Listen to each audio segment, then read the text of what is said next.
I want to thank whatonearthishappening.com, Mark Passio's website, for putting on this conference.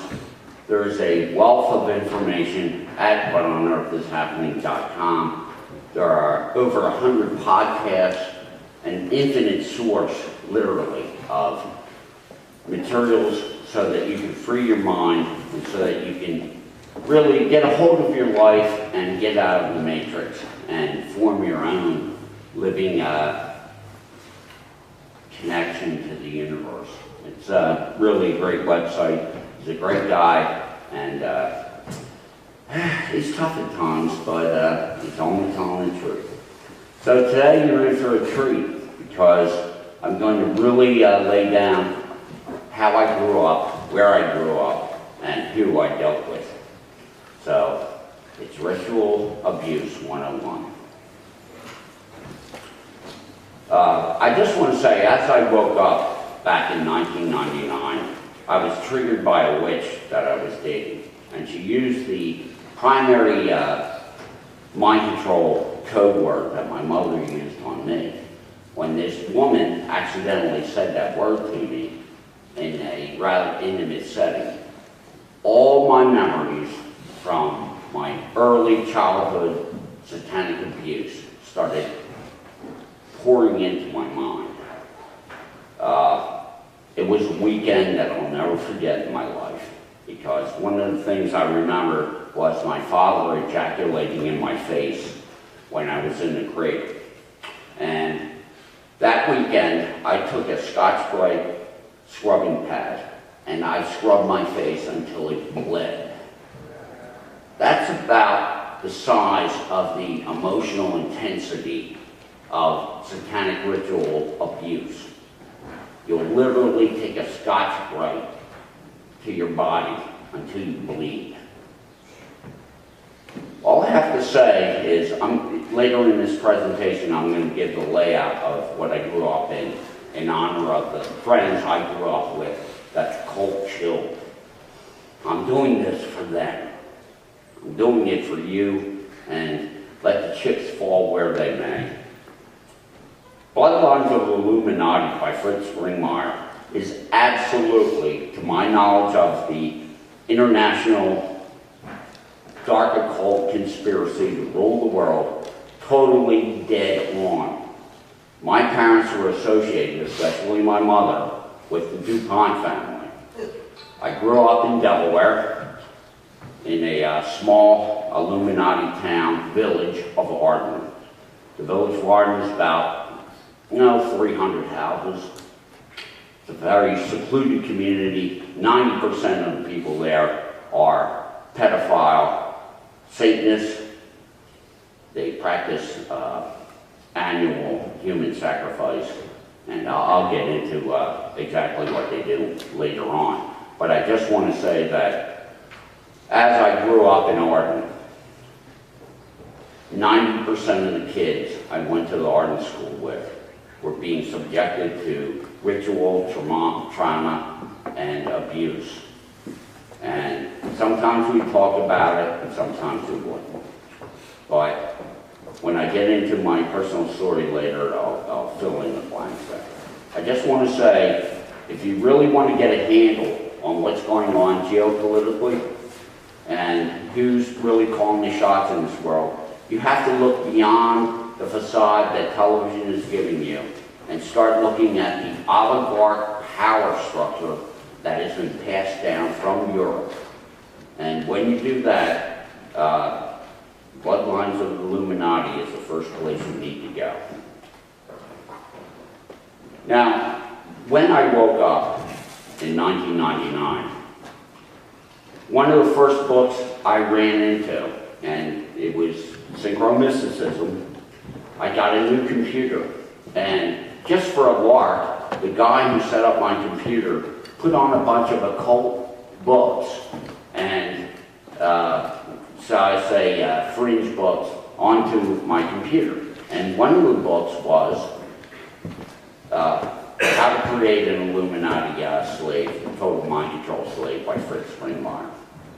And it was amazing to me that I'm reading this book And the memories I had of being mocked, buried alive, of having my heart ripped out in a ritual and given to the temple of Molech. Now, when you're on drugs and you're 4 years old, and someone is using hypnotism and the power of suggestion that's been worked out for thousands of years in these trauma-based systems, you really think they're taking your heart out and putting it in the temple of Molech. And it ain't pretty and it ain't fun. And that's all they do. They just abuse, abuse, abuse. But how to create an Illuminati, mind control slave, this book, is probably the #1 best book on satanic ritual abuse. What really goes on. I went through one of the things that they talk about in the book. There was a girl taken from Long Beach, California, driven all the way across the United States to Ardmore. She was kept in the trunk of Bernie Brockman's car. She was brought out of the trunk of Bernie Brockman's car, taken to Buzz Ware's gallery, which behind Buzz Ware's gallery was the Satanic Center, the Satanic Church. And what they did that night to that girl, she was about probably 15 years old. They axe murdered her, and then they brought me out of a trance. And everyone in the room said, "Look at what you did." The shock and the horror of that experience, I actually had an out-of-body moment where I could actually see myself totally going ballistic, freaking out at the gore that I saw. And I still think of that girl in the trunk, because when Bernie Brockman opened the trunk and my parents were there and I was standing there, and she was wrapped in a woolen blanket, and she got up and she was obviously drugged. And she looked at me and she looked at my parents and she knew she was dead. Transformation of America is absolutely dead on. And I've said this in my earlier Free Your Mind presentation. Transformation of America deals with the truth about who's in political power that engages in monarch and ritual abuse and all this stuff. The drug dealing, the torture, the murder, it's all there. And every person that, like most of the people that are mentioned in Transformation of America, Senator Byrd from West Virginia, Clinton, the Bushes, my parents, when some of these older Illuminists were mentioned back in the 60s and 70s, my parents would manifest like, yes, they're on the winning team. Well, they're not going to be winning for too long.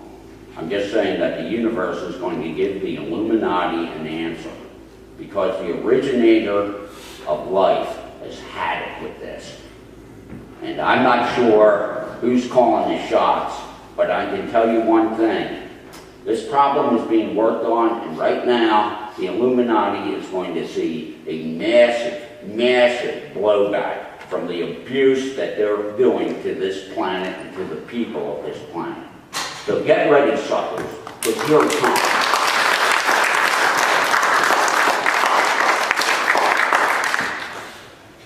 One of the best documents you can ever read, books you can ever read, is Access Denied. The story of Kathy and Mark Phillips and their dealings with the government over the satanic abuse and the things that are going on in this country. They are classified whistleblowers because what they were involved in, of course, was a government program. And all I can say is, you want an education on the way the government really works? Read Kathy O'Brien's books, read Fritz Springmeier's books. And you're going to change your paradigm about what this really is. Ted Gunderson, after he retired from the FBI, ended up getting involved in the McMartin preschool case. Gunderson stuff, I hope, is still on the web dealing with McMartin. But in the McMartin case, the prosecutors in Southern California absolutely covered up the traumatic ritual abuse of those children. It was a total snow job keeping the Illuminati pedophile ring that was operating there safe and sound. Franklin cover-up, again, another huge cover-up. There's a movie about the Franklin cover-up that you can see on the web. And basically, kids from Boys Town were flown into Washington, D.C. to be at GW, the older Bush, White House, and have nice pedophile parties. Wonderful stuff. There is a ritual abuse site where you can get ritual abuse newsletter, and it's Ritual Abuse USA, US. And the Smart News people have a convention in New Haven once a year, and psychologists and other overcomers of satanic ritual abuse give talks and lectures and talk about healing, and that's a place where you can go, and they have tapes and CDs from their conferences, and if you really want to start learning about this stuff, you can order some CDs and go to town. Now, one of the things I want to say is the FBI, of course, does not keep any records about how many children are missing in America. None whatsoever. Whether they're abducted or runaways, there are no missing kid records for the FBI, because the Illuminati doesn't want people to know what's really going on with the children. The National Center for Missing and Exploited Children estimates that 800,000 children disappear in America each year. Now you can say, okay, half of them are runaways, bad families, gotta go. Okay, fine. So we've got 400,000 kids that are what? Going into pedophile slave rings? I mean, think about it. 800,000 a year disappear. And it's not a national disgrace? I don't know. Where are we? Is this hell? Well, some people want to make it hell. But what this place is a consciousness holodeck. And we all, as a species, create this reality. And until we get our heads out of the sand and into a species-based mentality that we're all in this together, we're all the same consciousness, subjectively looking at this experience of life from an individual viewpoint. But once you get to a point with and I have to say this, with, shall I say, patriarchal religions, where all of a sudden, now in the classical era, men and women were equal. Women were honored as the keepers of gnosis, the keepers of the knowledge of life, of herbs, of humanity, of feeling. And the men were the builders and the warriors, okay? Now, when the change of Christianity happened, then all of a sudden women became the cause for all the evil in the world. And women became, as John Lennon says, the nigger of the world. Now, you can sit there and tell me that Christianity and Islam is not a misogynistic belief system. Well, all I have to say is, from my studies about what life is, and I'm talking about 14 years now of really reading a lot of books and studying, and if you have to study to get out of trauma-based mind control, let me tell you, people, I've had to do some studying, I've had to do some meditating. Wasn't easy. But I got my heart and my mind back, and I'm standing here today saying, this needs to be exposed. Each and every one of you need to get this out on the web.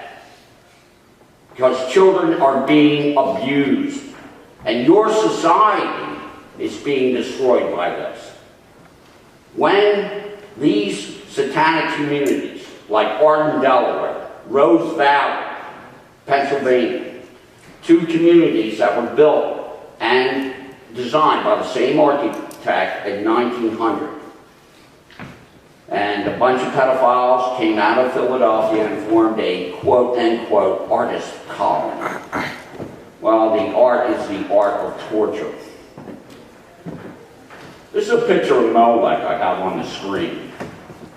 And basically, my feelings about Molech is the chief archon. It's a symbol for the demiurge. Whether you believe in goddess theology or not, the only deity, the only religion my father ever stated that he had fear of was the goddess. Everything else, it was a joke to him, you know. Just mind control, just keeping the herd in line. That's all it was for. You know, if you have an emotional feeling from your religion, you feel happy, well, that's good. You have an emotional loop because you believe something. It doesn't necessarily mean you're on the path to enlightenment. It just means that you feel that you've got a ticket to heaven. Well, maybe you're not here just to sit on your ass and wait until you punch that ticket to heaven. Maybe you should be in society doing good. I mean, I just have to say that there's a lot of people on this planet that are just out for themselves. And as a species, we need to change that. We need to change it today. And when you study the dark side, and a lot of people in the New Age say, oh, I don't want to know about all the corruption and the killing and how bad this is, because I'll give it power if I think about this. I don't dwell on the darkness all the time. But I know about the darkness because I am a complete human being.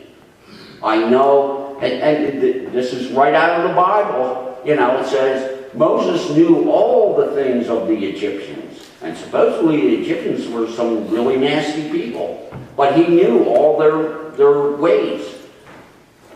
Once you know about the corruption that's going on in this country and on this planet, and the Illuminati, UN, world government agenda, the New World Order. Once you know about this, you have two choices. Put your head in the sand or get up and fight. Because you're fighting for your species. These people mean to kill 80% of the human race and take the planet for their oligarch families. And they'll genetically re-engineer humanity to have a nice class of slave drones, knuckle draggers, crawling around, you know, polishing their Mercedes Benzes, you know, forever. Yeah, great. So let me talk about Arden, and let me talk about how my family treated me when I was a child.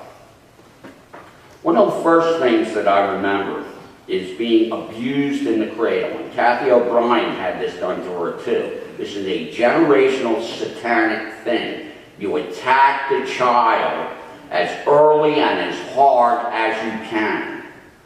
And the reason you do that is in the first 6 years of your life, your subconscious is being programmed.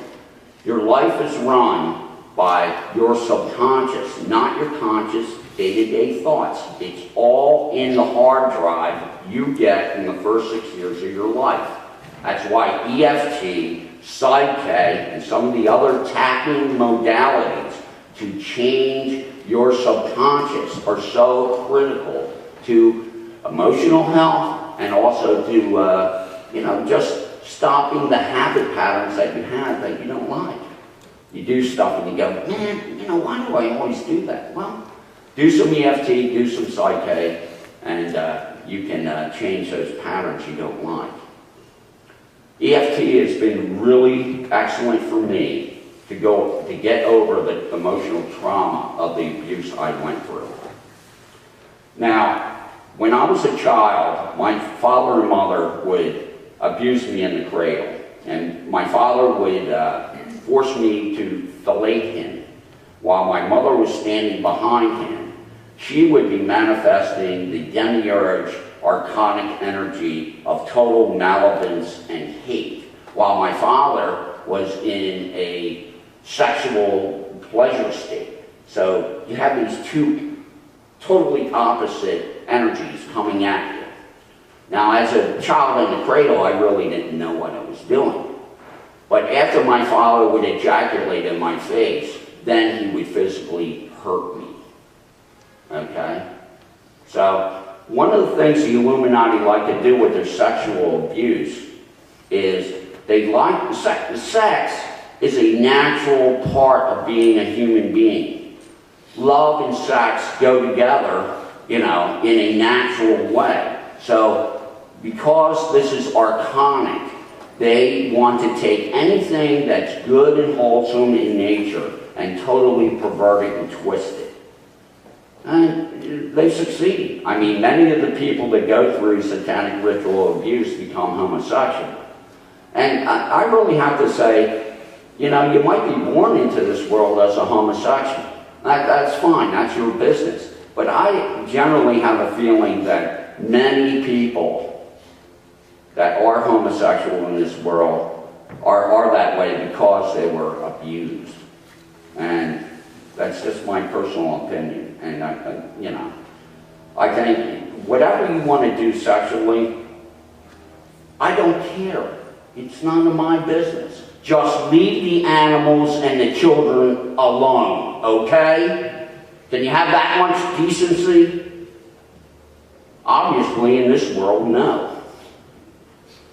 So, when I was 3 years old, my family moved to the pedophile village of Arden, Delaware, a government-protected, mind-controlled village. The head of the town at that time, who was running the church of the Marquis of Hell, Andres, was the deity that they worshiped. And it's a particularly bloody, dark, demonic entity. The Marquis of Hell supposedly has 40 legions of demons at his command. Big deal. So, Buzz Ware had a gallery underneath a theater that was in the town of Arden. And behind the theater, underneath the theater was his gallery where he sold art and crafts, and he would travel all around the world. And behind that was the Church of Satan. And when you walked in past this doorway with a big black curtain on it, there was a hole in the ground for the mock human burial. And that's where they take a child, 4 years old, stick them in a little coffin, lower them down, and they have someone in a Father God outfit, white flowing robes with a big book. And of course you're on drugs when they do it to you, so you're totally terrified. And the God comes out over the pit that you're being lowered into in this tight coffin, and says, "This is the book of life, and your name is not in it." And the reason I mention that one little satanic ritual that they do to their children to program them to think that God is not on their side is the whole programming is meant to get you to where all you have is the cult. The cult's the only thing you have. Society doesn't care about you. Look, we go to church, right? I would go to church. And then we would go to the real church every Sunday. We would go to church, the Presbyterian church, and then we would go to the Satanic church of Andres. And one time, all I have to say is, my parents were getting their hands shaken as they're leaving the church one day. And it's an interesting story. And the pastor shook my father's hand so enthusiastically and thanked him for coming, that when our family got into the car, my mother looked at my father and said, "Maybe we should have invited him to come with us." since they were such buddies. I mean, this pastor, and I'm saying I prayed my brains out for God to help me when I was in that church. And the answer was no. Think about yourself being a toddler, a small kid, 5 years old, being abused, tortured, electroshock all the time. I had a mole on my face from Buzz Ware hitting me with a cattle prod because he scared a girl that I was going to go through a ritual with, and she was frightened.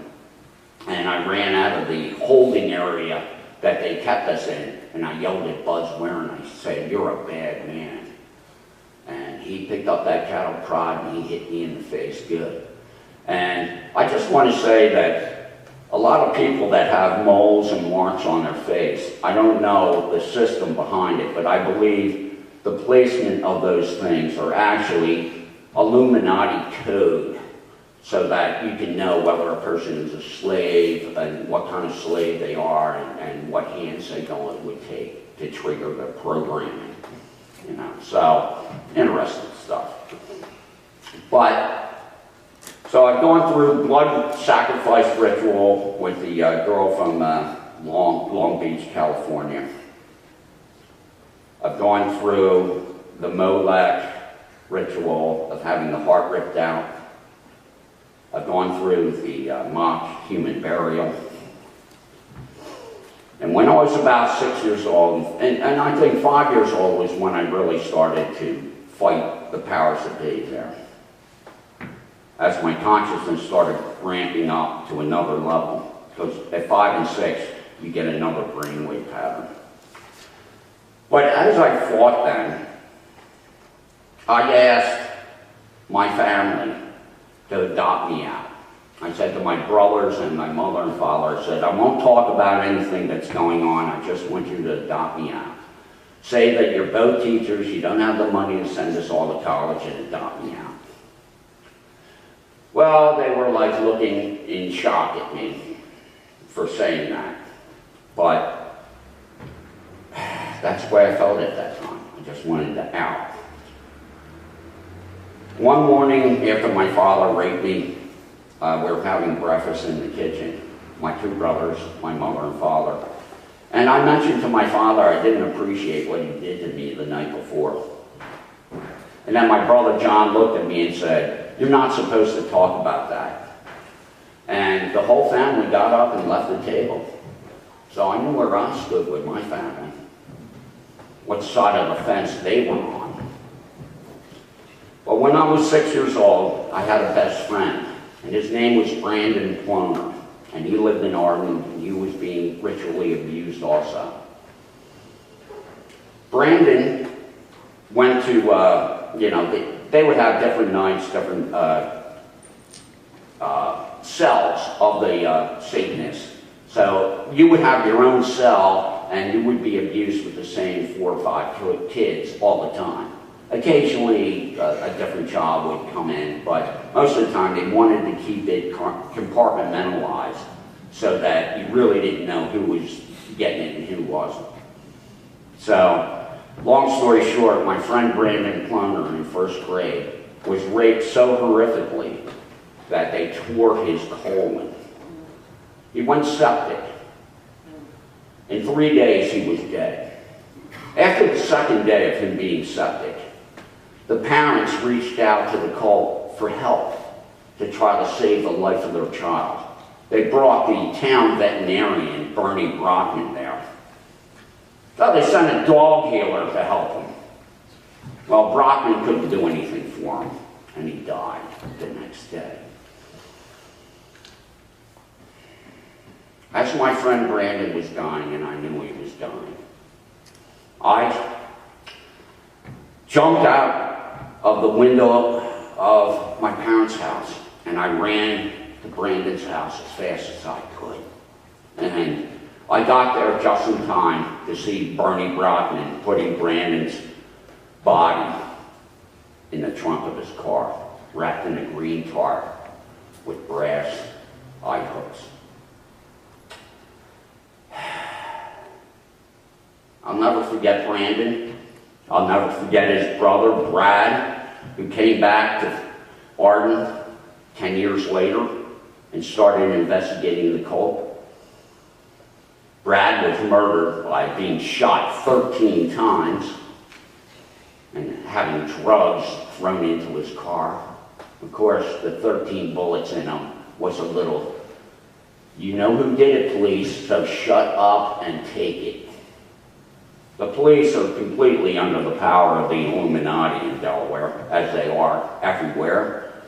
You don't mess with people that have billions and trillions of dollars. They have private armies, they have private assassins, they own the media, they control the banks, the government. If you mess with them, they will destroy your life. They will find a lone nutter to kill you in about this New York minute, okay? And the police know that. And there's nothing they can do about it. So when Brandon was killed by sepsis, I went to a Christian who lived down the street because Arden is not 100% pedophile Satanists. They always keep, you know, my mother said at least 10% was non-believers in Modak because they needed a little flavor of normality. So there was a Christian family down the street, so I went to them because I knew my mother hated them. She hated anything decent. She was a really great woman. Loved torture though. Yeah, loved that. So I go down the street and I say to this man, this is what's going on, my friend is dead, can you help me? So he goes to the police and he tells them the story I told him. And believe me, I told him details. Who was doing what and where the body might be, all that stuff. Everything I'd ever heard from my parents about the incident. He goes to the police and the police say, oh, we know what's going on in Arden, but we can't do anything about it. Better luck in the next life. I threw that. The reason why was in the 30s, the Delaware police tried to shut down the cult in Arden. 3 police were killed quickly. And then the cult said, you want some more? And the police said, no, we're done. Now, in addition to my friend Brandon being killed, I'm sure every child that goes through a ritual Satanic upbringing has at least one human sacrifice done in front of them, and they're blamed for it. That is standard monarch, you know, generational Satanist practice. So if you've got, you know, 300 people, how many bodies are in the woods of Arden? My mother said in 1963 that the woods of Arden were full of corpses. Full. And it's a pretty big wood. It's an Illuminati dumping ground, I guess, for the DuPont family. But when I got older, there was a guy who lived across the street from us. His name was Jackie Hawes. Jack Hawes went to the media after he grew up and was able, for the first time, to move away from home. He got an apartment, had a girlfriend, and he went to the newspapers and wanted to expose Arden. Jack Hawes didn't know that the media is completely controlled. So they dined him out to the Satanists. They went to his apartment, knocked him on the head, set the place on fire, and Jack Hawes died of smoke inhalation. Jack Hawes' best friend in Arden was Peter Brocken. Peter Brocken was livid about the murder of Jack Hawes. Peter complained about it openly. I remember to this day, I can see Peter on the Arden Green with myself, my older brother Jamie, and Don Holcomb complaining about the murder and the abuse of the Arden society. My brother and Don Holcomb looked at him and said, you're not supposed to talk about that. Interesting thing to say. I was like, I wonder what's going on. When Peter kept protesting, of course, that got him in trouble. You're not allowed to say anything. 2 weeks later, Peter Brockman was found dead with a shotgun wound in his chest. He had killed himself in his parents' garage with a shotgun. And if you believe that, I've got a bridge to sell you. It's a lie. Peter wanted to live. And he also wanted to do something about the pedophile Satanists that rule America and the world. So getting back to my wonderful story about the death of my best friend in first grade, Brandon Plummer. After the police said they could not help in the murder of that child, the Christian friend down the street was threatened by my father, Chuck Connor, and Frank Starr. That's who went over to his house and said, if you pursue this, as in trying to get justice for the death of that child, we will kill your child. And then, as that man went about his business, going to the hardware store, doing this and that, all the Satanists that were in that area, in that community,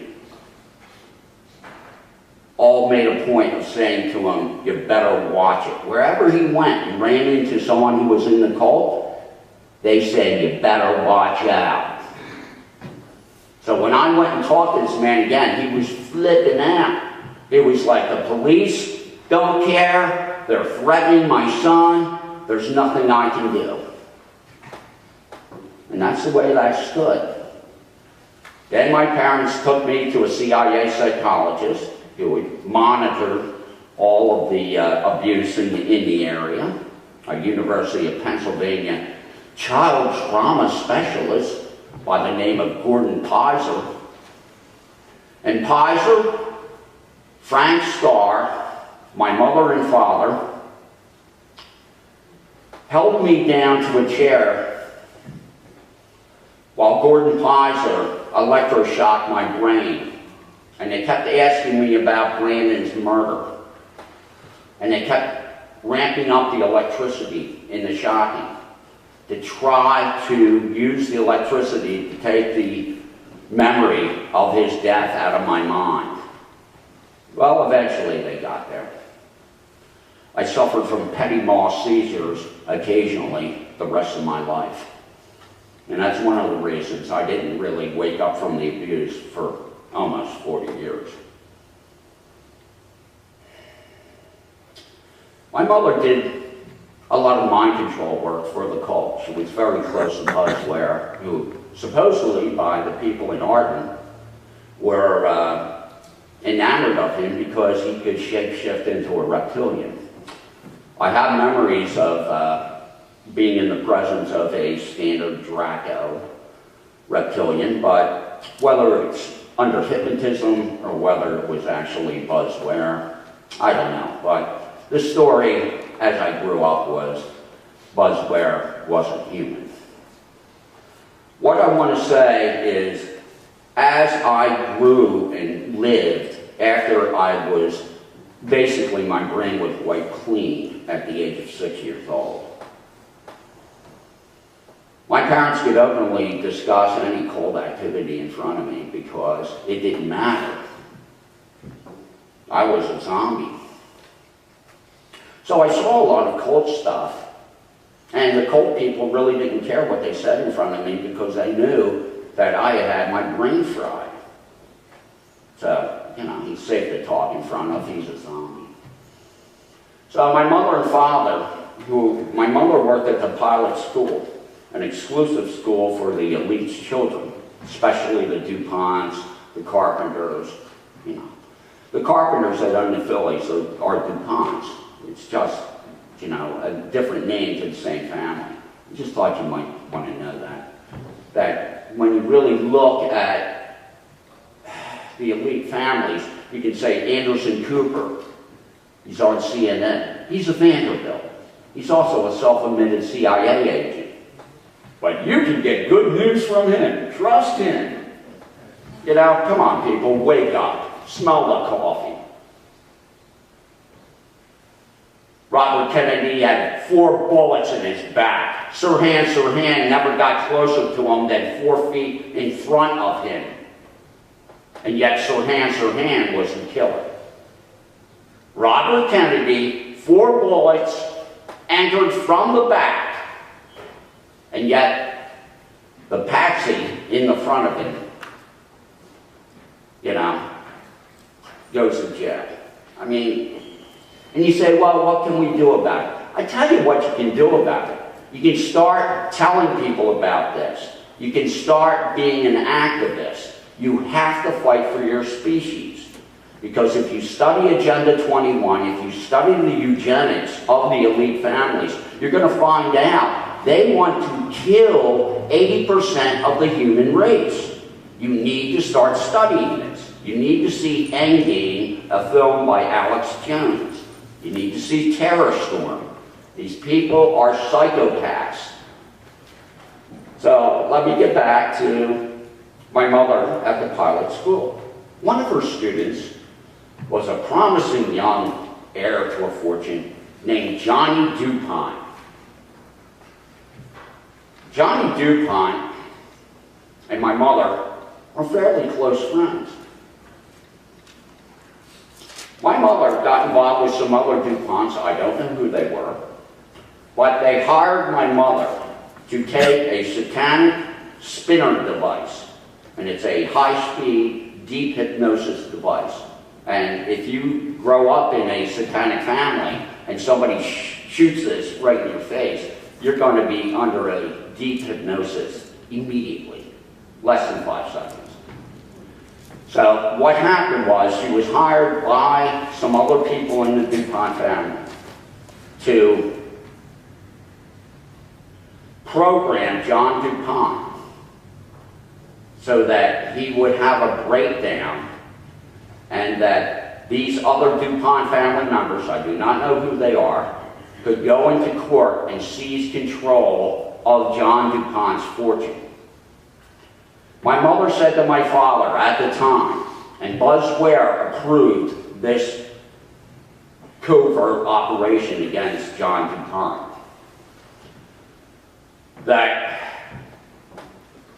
in 25 years, John DuPont will totally implode. That's when the program kicks in.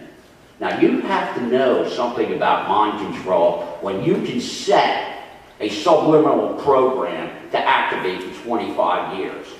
The Illuminati have studied human consciousness and psychology and physiology more than you have, and for thousands of years. That's why the government spends all their money studying how the brain works and how emotions work. That's why there's the wireless internet. They're tracking everything you do, every reaction from every false flag terror event. They're watching how you will react on the web. It's all about collecting information to make sure they build a perfect cage for you. Those of you that survive. There won't be too many. Trust me. They love to kill. It's a death cult.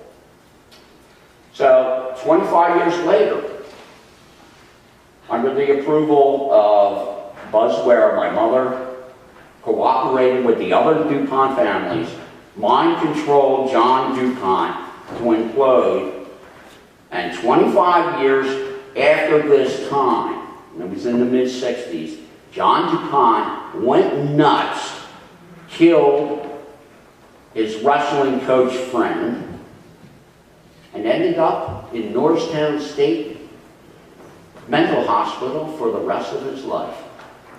During the trial, DuPont family members tried to seize control of John DuPont's fortune because of his mental instability. John DuPont, though, had good lawyers, and he kept control of his money. So the plot did not work. But a man lost his life, and another man lost his life and is now in a psychiatric institution because of mind control. You don't know how deeply someone can be mind controlled until you read Fritz Springmeier's book. But I'm telling you, they've been doing this for thousands of years and they are experts at it. And you can torture anything into anyone. Well, I just want to say it took me a long time to stand up here and honor my dead friends. Jack Hawes, Peter Brockman, Brandon Cloner, and Brad Cloner. But I thank God in the universe that I've been given this opportunity to shed some light on a very dark area of our world. Because if we do not do something about this, now, we are not going to survive as a species that has anything you'd want to call a life. The Illuminati through eugenics, and they're using the UN to do this, want to form a world government, a world currency. The plan is almost complete. We have trusted our government. Unfortunately, we didn't realize that with money, governments can be bought. With money, pastors can be bribed. The leaders of our society have turned their backs on us through fear and intimidation and bribery. And it's up to us to rebuild our society and reclaim our lives and our freedom. We're being poisoned in the food. We're being poisoned by the chemtrails. The fluoride in our drinking water is a #1 cancer causer. It's rat poison. Go buy a box of Decon rat poison. #1 ingredient, sodium fluoride. It's because they care about the rat's teeth. Right? You really need to get your head out of the sand because you're in danger.